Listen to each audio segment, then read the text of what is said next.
ਬਾਬੂਸ਼ਾਹੀ ਦੇਖ ਰਹੇ ਸਾਰਿਆਂ ਦਾ ਸਵਾਗਤ ਹੈ। ਟਾਕ ਜਰਨਲਿਜ਼ਮ ਦੇ ਵਿੱਚ ਬਹੁਤ ਸਾਰੇ ਉੱਗੇ ਪੱਤਰਕਾਰ ਪਹੁੰਚੇ ਹੋਏ ਨੇ। ਜਰਨਲਿਸਟ ਮੀਟ ਇੱਕ ਤਰ੍ਹਾਂ ਦੀ ਤੇ ਆਪਣੇ ਆਪਣੇ ਵਿਚਾਰ ਸਾਂਝੇ ਕਰ ਰਹੇ ਨੇ ਡਿਸਕਸ਼ਨਸ ਦੇ ਜ਼ਰੀਏ, ਡਿਬੇਟਸ ਦੇ ਜ਼ਰੀਏ, ਤੇ ਅਸੀਂ ਉਹਨਾਂ ਦੇ ਨਾਲ ਗੱਲਬਾਤ ਕਰਨ ਦੀ ਕੋਸ਼ਿਸ਼ ਕਰਾਂਗੇ ਤੇ ਜਾਣਾਂਗੇ ਉਹਨਾਂ ਦਾ ਐਕਸਪੀਰੀਅੰਸ ਕਿਵੇਂ ਦਾ ਸੀਗਾ। ਇਹ ਜਿਹੜਾ ਪਲੇਟਫਾਰਮ ਹੈ ਟਾਕ ਜਰਨਲਿਜ਼ਮ ਦਾ, ਜਿੱਥੇ ਇੱਕ ਥਾਂ ਦੇ ਉੱਤੇ ਸਾਰੇ ਪੱਤਰਕਾਰ ਇਕੱਠੇ ਹੁੰਦੇ ਨੇ, ਇਹਦੀ ਇੰਪੋਰਟੈਂਸ ਕੀ ਹੈ ਤੇ ਖਾਸ ਤੌਰ ਤੇ ਡਿਜੀਟਲ ਮੀਡੀਆ ਦੀ ਗੱਲ ਕਰਾਂਗੇ। ਡਿਜੀਟਲ ਮੀਡੀਆ ਦੀ ਜਿਹੜੀ ਗਰੋਥ ਹੋ ਰਹੀ ਹੈਗੀ ਹੈ, ਨਿਊਜ਼ ਪੋਰਟਲਸ ਦੀ, ਵੈਬ ਚੈਨਲਸ ਦੀ, ਉਹਦੀ ਕਿੰਨੀ ਕੁ ਇੰਪੋਰਟੈਂਸ ਹੈ ਅੱਜ, ਉਸ ਨੂੰ ਉਹ ਕਿਵੇਂ ਦੇਖਦੇ ਨੇ। ਸੋ ਸਾਰਿਆਂ ਦੇ ਨਾਲ ਗੱਲਬਾਤ ਕਰਦੇ ਆ, ਉਹਨਾਂ ਦੇ ਕੀ ਵਿਚਾਰ ਨੇ।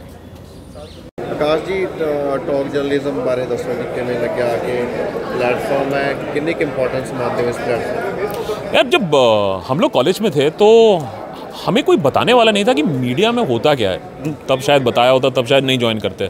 अगर किसी ने बता दिया होता कि कितना मुश्किल है और कितना पैसा नहीं होता है और कितनी दिक्कतें आती हैं, तो मेरे ख्याल से अगर ऐसे जो इवेंट्स होते हैं वो बहुत इंटरेस्टिंग इसलिए होते हैं क्योंकि आपको एक रियलिस्टिक पर्सपेक्टिव मिलता है। ये नहीं है कि आपके प्रोफेसर क्या कह रहे हैं कॉलेज में, वो थियोरेटिकल नॉलेज अच्छा है, लेकिन मेरे ख्याल से जब आप रियलिस्टिकली देखते हो कि अच्छा डिजिटल में ये बंदा ये काम कर रहा है, प्रिंट में बंदा ये काम कर रहा है, टेलीविज़न की हालत ये है, तब कम से कम एक सच्चाई आपके सामने आती है, क्या काम कर रहा है, क्या काम नहीं कर रहा है, मुझे क्या करना चाहिए।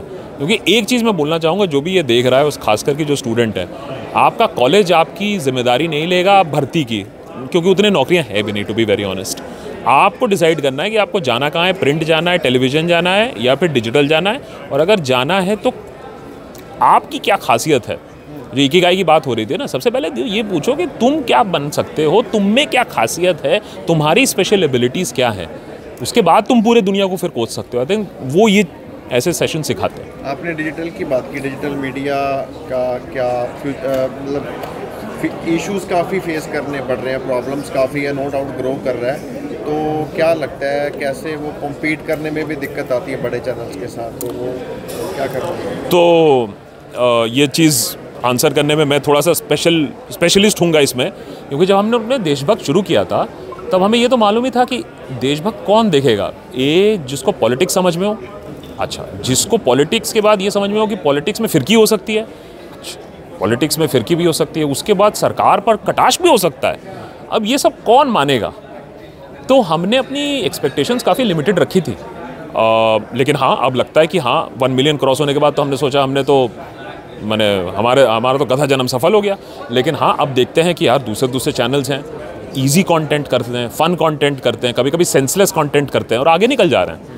लेकिन that's a call you will have to take. या तो आप दूसरा चैनल शुरू करो, लेकिन जो चैनल आपने अपने मेहनत से और अपने पैशन से बिल्ड किया है, तो आप अपने पैशन के लिए काम करो। ये नहीं करो कि वैसे मुझे बड़ा होना है, क्योंकि जो चैनल बहुत जल्दी बड़े भी होते हैं वो बहुत जल्दी फुस भी होते हैं। ऐसे भी टेक्निकल गुरुज बैठे हुए हैं, नहीं ना, टेक्निकल गुरुज भी बैठे हुए हैं जो आज 50,000 भी नहीं ला पा रहे अपने वीडियोस पे, जबकि उनके फॉलोइंग मिलियंस एंड मिलियंस पे है, क्योंकि लोगों का फैड भी खत्म हो जाता है। डिजिटल में याद रखना, वायरल एट 19, ऑब्सोलीट एट 21 भी बंदा हो जाता है, तो इसीलिए ठोस काम करना। मैं तो यही कहना चाहूँगी कि congratulations to all the organisers, क्योंकि ये एक बहुत इंपॉर्टेंट प्लेटफॉर्म है जहाँ पर हमें एज मीडिया पीपल एक मौका मिलता है सेल्फ रिफ्लेक्शन का, इंट्रोस्पेक्शन का, और हमारे जो पढ़ने वाले हैं, देखने वाले हैं, हमारे जो कंज्यूमर्स हैं, उनके साथ इंटरेक्ट करने का, ऑल्सो यंग प्रोस्पेक्टिव जर्नलिस्ट। तो ये बहुत इंपॉर्टेंट इंडस्ट्री इवेंट है and I am very happy to be part of it. Ma'am, आपका एक्सपीरियंस बढ़ा है और लगातार चेंज हो रहा है जो वे ऑफ जर्नलिज्म है, तो अभी आप कैसा देखते हो, स्पेशली डिजिटल मीडिया के बारे में क्या कहना चाहते हैं? मैं तो यही कहूँगी कि मुझे लगता है कि डिजिटल के बारे में कहा जाता है कि ये फ्यूचर है, मैं कहूँगी नहीं, ये प्रेजेंट है। ये आज के हालात में सबसे इम्पॉर्टेंट प्लेटफॉर्म है, क्योंकि जो लोग लेगेसी मीडिया कंज्यूम भी कर रहे हैं वो डिजिटली कंज्यूम कर रहे हैं। तो हम जैसे इंडिपेंडेंट जर्नलिस्ट के लिए बहुत अच्छा अपॉर्चुनिटी है, एक लेवल प्लेइंग फील्ड है। टेक्नोलॉजी ने आज पॉसिबल कर दिया है कि आप भी खड़े हैं फ़ोन और माइक के साथ, और ये फ़ोन और माइक किसी बड़े चैनल के बड़े कैमरा से कम नहीं है। तो ये हम सब के लिए बहुत इंटरेस्टिंग अपॉर्चुनिटी है। पंजाब में आपने की रिपोर्टिंग की, आपने इंटरव्यूज़ भी किए हैं, रिसेंटली इलेक्शन कवर कर रहे थे, तो पंजाब के जर्नलिज्म के बारे में क्या कहोगे जितना आपने समझा? मैं तो यही देखूंगी कि वाइब्रेंसी है, बहुत सी ग्रास रूट्स रिपोर्टिंग है, बहुत से नए नए चेहरे आ रहे हैं। So all the best to all of you. देखिए, मुझे लगता है बहुत ही अच्छा प्लेटफॉर्म है। मैं पिछले 4-5 सालों से देख रहा हूँ जिस तरह से अविनाश जी कई पत्रकारों को एक मंच पर लाते हैं ताकि संवाद हो। आज क्या हुआ है कि सब पत्रकार भी बटे हुए हैं, कोई राइट कोई लेफ़्ट, कोई मोदी भक्त, कोई मोदी विरोधी, ये बटे हुए समाज में अगर हम लोगों का संवाद एक मंच पर कर पाएँ, जो टॉक जर्नलिज्म करने की कोशिश करता है, मुझे लगता है इससे फ़ायदा तो होता है, क्योंकि कई विषयों पर गंभीरता से पूरी आज़ादी से बात होती है और यही हम चाहते हैं। आज का जो दौर है मीडिया का, आप कैसे देख रहे हो, क्या क्या चैलेंजेस फेस करने पड़ रहे हैं, और डिजिटल मीडिया की बात की जाए तो उसका फ्यूचर आप क्या देखते हैं? देखिए, पत्रकारिता में गिरावट आई है, लेकिन वो मैं समझता हूँ ज़्यादातर मेन स्ट्रीम मीडिया में आई है। कई पत्रकार बहुत अच्छा काम कर रहे हैं, कई चीज़ों को उजागर कर रहे हैं, लेकिन डिजिटल मीडिया की बिज़नेस मॉडल की प्रॉब्लम है कि रेवेन्यूज़ कैसे आएंगे, कि कैसे आप आमदनी कैसे बढ़ेगी। और मुझे लगता है कहीं ना कहीं जब तक ये पत्रकारिता की बिज़नेस मॉडल जो है उस पर हम कुछ गंभीरता से कोई सल्यूशन ना निकाल पाए, तब तक ऐसे ही रहेगा। तो सर, लगता है कि जो लोगों का फेथ धीरे धीरे कम हो रहा है, तो उसको रिस्टोर करना अपने आप में बड़ा चैलेंज है। देखिए, मुझे लगता है जनता भी उनका जो एक विश्वास था पत्रकारिता में वो कम हुआ है, क्योंकि वो समझते हैं कि बहुत नौटंकी हो रही है, और जब तक वो विश्वास वापस नहीं आए तब तक मुझे नहीं लगता हम आगे बढ़ सकते हैं। जो स्टूडेंट्स हैं जो इस करियर में आना चाहते हैं, आप उनको क्या मैसेज देना चाहते हैं? मैं कहूँगा, आपको अगर पत्रकारिता में आना है तो आइए, अगर आपके पास पैशन है, नहीं तो मत आइएगा। नहीं, देखिए, पत्रकार जो है ना, पत्रकारिता भूल रहे हैं। वो आजकल एडवर्टाइजिंग ज़्यादा करने लगे हैं, ये दिक्कत है। और ख़ासकर एक्सेस के नाम पे पॉलिटिकल पार्टीज़, नेता, ब्यूरोक्रेट्स, जैसा कि मैंने कहा, एक्सेस होना चाहिए इन्फॉर्मेशन के लिए, एक्सेस होना चाहिए, हमको कुछ पता चले जो कि पब्लिक इंटरेस्ट में है और हम पब्लिक तक उसको पहुंचा सके, ये हमारा काम है। लेकिन एक्सेस का मतलब ये हो जाना कि हमें कुछ इन्फॉर्मेशन है जिसको हम I am honour bound not to reveal it, then there is no point of having such access, I believe. तो हम अपने पैर पे खुद कुल्हाड़ी मार रहे हैं, हमको पता ही नहीं है कि हम ये काम भी कर रहे हैं। सर, जो सरकार का प्रेशर रहता है, वो भी आपको लगता है कहीं ना कहीं वो भी कारण है कि उतना? देखिए, मुझे तो अब मेरी उम्र 60 साल की हो गई है, आज तक मुझे कोई सरकार का कभी प्रेशर नहीं लगा। मैं 1983 से सरकारों को गालियाँ देता आ रहा हूँ, चाहे कोई भी पार्टी हो। मुझसे सहन नहीं होता है, कोई गलत काम करे तो मैं लिखता हूँ, छप भी जाता है। किसी ने उठ के कहा नहीं कि यार ये क्यों किया, वो क्यों किया, ऐसा क्यों किया। अब लोग प्रेशर फील करने लगे तो अलग बात है वो। सर, मैं इसलिए पूछ रहा हूँ क्योंकि आजकल बड़े वेब चैनल्स बड़ा ग्रो कर रहे हैं, डिजिटल मीडिया स्पेशली, तो उनको क्योंकि रिवेन्यू इतना मिलता नहीं है, तो सरकार देती है, तो फिर अगर रिवेन्यू उनसे लेते हैं तो फिर थोड़ा वो भी बैलेंस। नहीं, वो है, इकोनॉमिक सर्वाइवल का मसला है, लेकिन उसका मतलब ये नहीं कि आप जो करना चाह रहे हैं वही भूल जाएं करना। फिर तो आप मतलब मदारी बन गए ना, बंदर नाच कर आ रहे हैं। ये तो पत्रकारिता का काम नहीं है, ठीक है ना। लास्ट क्वेश्चन, जो आप बिहार से संबंध रखते हो, तो बिहार का जर्नलिज्म बाकी स्टेट से कैसे डिफरेंट मानते हैं? ऐसा कुछ डिफरेंट नहीं है। बिहार में एक ज़माने में बहुत अच्छी पत्रकारिता होती थी। बिहार में राजनीति भी बहुत तेज़ किस्म की थी। इमरजेंसी का पूरा मूवमेंट बिहार से ही शुरू हुआ था। लेकिन अब वो जैसा कि मैंने कहा, ये बीमारी हर जगह फैल गई है कि एड रेवेन्यू चाहिए, नेता से दोस्ती भी चाहिए, उनके साथ उठना बैठना। जर्नलिस्ट का काम नहीं है नेता के साथ उठना बैठना, जर्नलिस्ट का काम है नेता पे नज़र रखना, है ना। बहुत बढ़िया प्लेटफॉर्म है, क्योंकि मैं देख रही हूँ यहाँ पे पूरे देश से जर्नलिस्ट आए हुए हैं। तो हम लोग एक दूसरे के बायलाइंस फॉलो करते हैं, हम लोग ट्विटर पे एक दूसरे को फॉलो करते हैं, but to physically meet and exchange ideas, जैसे कि अभी हमारा सेशन था कि importance of physical newsroom, कि फ़िज़िकल एक दूसरे से मुलाकात से कितना फ़र्क पड़ता है। तो एक तरह से talk journalism is also physical, it allows you physical opportunity कि जहाँ आप मिल कर के पूरे देश भर के जर्नलिस्ट से आप बात कर सकें, आइडियाज़ एक्सचेंज कर सकें। यहाँ नॉर्थ ईस्ट से लोग हैं और दिल्ली से मेरे बहुत सारे मित्र हैं, साउथ से लोग हैं, पंजाब से हैं। तो ये बहुत एक अच्छा फोरम है। और ख़ास करके उस समय में जब जर्नलिज्म इतने सारे चैलेंजेस से गुज़र रहा है, there is a huge change happening in terms of digital, print, पैसे को लेकर के there are news room cutbacks, there is political pressures, तो हर तरह के चैलेंजेस से जर्नलिज्म गुजर रहा है। तो to debate the big issues of journalism, this is a great platform. Ma'am digital media बड़ा ग्रो कर रहा है जी, तो पर चैलेंजेस भी काफ़ी हैं, काफ़ी इश्यूज का भी उनको फेस करना पड़ता है। आप कैसे देखते हो इस ग्रोथ को जो अचानक से हुई है पिछले 2-3 साल? तो देखिए, एक तो पैंडेमिक में डिजिटल जर्नलिज्म बहुत बढ़िया रहा, क्योंकि जब लोग डर के मारे न्यूज़पेपर्स बंद कर रहे थे तो कम से कम उनके पास खबरें तो आ रही थी।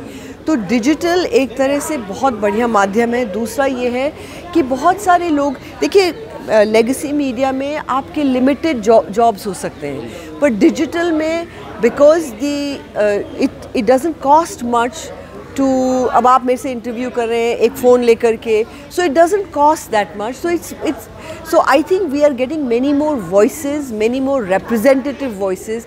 जो लोग बहुत सारे गाँव में या बहुत सारे कम्युनिटीज़ जिनकी कोई वॉइस नहीं थी, वो डिजिटल मीडिया के माध्यम से अपनी आवाज़ पूरे देश में उनको हम लोग सुन सकते हैं। जी मैम, रीजनल चैनल्स की आप कैसे देखते हो इम्पोर्टेंस? रीजनल चैनल्स बहुत इम्पोर्टेंट है, क्योंकि देखिए मतलब हिंदुस्तान में बहुत दिनों तक एक दिल्ली या मुंबई सेंट्रिक जर्नलिज्म होता था, वो अब नहीं, क्योंकि टेक्नोलॉजी ने सबको एम्पावर कर दिया है। तो अब सारे दुनिया, I think we have a better sense of the country thanks to regional channels and thanks to the digital media now. Ma'am last question, आप मुंबई से आप संबंध रखते हो, बड़ा एक्सपीरियंस है आपको, तो मुंबई का जो जर्नलिज्म है वो कैसे डिफरेंट देखते हो? क्या क्या चैलेंजेस होते हैं और क्या बाकी पूरी कंट्री से कैसे डिफरेंट है? मुंबई का देखिए बहुत सारे 2-3 यूनिक चैलेंजेस हैं। एक तो क्या है कि it's a city which is the financial capital of the country, it's the glamour capital of the country, it is also जहाँ पे हमारा अधिकांश टीवी और film by which I mean हमारे कंट्री का पॉपुलर कल्चर मुंबई में निर्मित होता है। तो I think Mumbai is a very very important country and also पूरे दुनिया, आई मीन पूरे कंट्री से लोग आते हैं। तो in a way Mumbai is a small microcosm of the whole country. तो और मुंबई शहर के अपने चैलेंजेस हैं, जैसे आप देखिए बहुत सारे चैलेंजेस ऑफ बारिश के, इंफ्रास्ट्रक्चर के चैलेंजेस, बट मुंबई जैसा कोई शहर नहीं है, और जो एक बार मुंबई आया वो मुंबई का हो गया। तो इसलिए बहुत सारे चैलेंजेस के बावजूद it is a very vibrant city and I think मुंबई's journalism reflects that. Thank you sir. Siddharth sir, आप टॉक जर्नलिज्म का हिस्सा बने हो इस बार भी, और कैसा समझते हो इस इवेंट को जो हर साल करवाया जाता है, और अक्रॉस द वर्ल्ड जर्नलिस्ट जो हैं बड़े नामी भी होते हैं और जो नए नए भी है वो सारे एक प्लेटफॉर्म पे आके उनको मौका मिलता आने का? मुझे लगता है कि इसकी अहमियत ये है कि जो पत्रकार हैं अलग अलग जो अखबारों से, चैनल पोर्टल से, वो एक दूसरे से यहाँ पे मिल लेते हैं, आपस में बातचीत होती है। लेकिन इससे ज़्यादा जयपुर के अंदर और राजस्थान से जो पत्रकार जर्नलिस्ट स्टूडेंट्स हैं, उनसे रूबरू होने का मौका मिलता है। वो हमारी बातें को सुनते हैं, उनके जहन में जो सवाल हैं वो पूछ लेते हैं। तो ये इंटरेक्शन भी बहुत, मुझे लगता है कि बहुत वैल्यूएबल एक्सपीरियंस है। सर, आप जैसे द वायर आप उसके फाउंडर हो, तो वो उसका आज बड़ा नाम है। रीजनल भी जैसे पंजाब की बात करें या और स्टेट्स में, तो वेब चैनल्स बड़े ग्रो कर रहे हैं, न्यूज़ पोर्टल्स बड़ा ग्रो कर रहे हैं। तो इनकी इम्पोर्टेंस आप कैसे देखते हो आज के युग में, जहां स्पेशली टीवी चैनल्स पे क्वेश्चंस खड़े होने लगे थे? तो ऐसे टाइम में ये जो वेब पोर्टल्स हैं, तो इनकी इम्पोर्टेंस क्या देखते हैं? अंग्रेज़ी में कहावत है, नेचर अबॉर्स अ वैक्यूम। जो जगह खाली पड़ी हुई है उसमें और चीज़ें आ जाती हैं भरने के लिए, जगह भरने के लिए। तो जो गोदी मीडिया है, जो बड़े बड़े जो मीडिया कंपनीज़ हैं, बड़े अखबार, बड़े चैनल, इन्होंने अपनी जो जिम्मेदारी है उसको दरकिनार कर दिया है। वो ख़बरों की जगह और न्यूज़ की जगह और कुछ चलाते रहते हैं, उनका अपना एक सियासी एजेंडा रहता है। तो ऐसे सिचुएशन में बहुत लाजमी है कि वेब पोर्टल, डिजिटल मीडिया उभर के आए, और मतलब देश के हर कोने में, हर प्रदेश में, हर प्रांत में ये नज़र आ रहा है। अलग अलग मुख्तलिफ़ ज़ुबानों में, पंजाबी में तो है ही, Oriya, Assamese, Tamil, freelance journalist, छोटे मोटे यूट्यूब चैनल, छोटे पोर्टल्स, ये उभर के आ रहे हैं और ये बड़ा अच्छा काम कर रहे हैं। और मैं उम्मीद करता हूँ कि आने वाले दिनों में इनका प्रोफेशनलिज्म, इनकी विश्वसनीयता और इनकी जो माली या फाइनेंशियल स्टेटस है ये और बेहतर हो जाएगी। सर, इनको काफ़ी इश्यूज फेस करने पड़ते हैं, जैसे रेवेन्यू उतना नहीं हो पाता, गवर्नमेंट्स जो है इतना सपोर्ट नहीं करती, तो इसके बीच भी कॉम्पीट करना बड़े चैनल्स के साथ बड़ा मुश्किल रहता है। तो आप कोई मैसेज देना चाहोगे? देखिए गवर्नमेंट सपोर्ट तो मीडिया के लिए विष की तरह है, पॉइजन है। आप गवर्नमेंट सपोर्ट से दूर रहिए तो ज़्यादा अच्छा है। एक इंडिपेंडेंट मीडिया बिल्ड करना जो है मुश्किल है, लेकिन वायर में हम लोगों ने इसको साबित कर दिया कि संभव है। अगर आप अपने पाठकों पे, अपने दर्शकों पे उनके साथ एक रिश्ता बनाएं और वो उनको आप इंकरेज करें कि वो फाइनेंशियली इसको सपोर्ट करें, तो फाइनेंशियली भी जो है ये वायबल हो जाता है। सवाल सिर्फ यही है कि क्या आप इस काम को प्रोफेशनल तरीके से कर सकते हैं। Reporting objective, hard hitting, independent होना चाहिए। और मुझे लगता है कि अगर पोर्टल्स ये काम करेंगे तो जनता डेफिनेटली उनको सपोर्ट भी करेगा।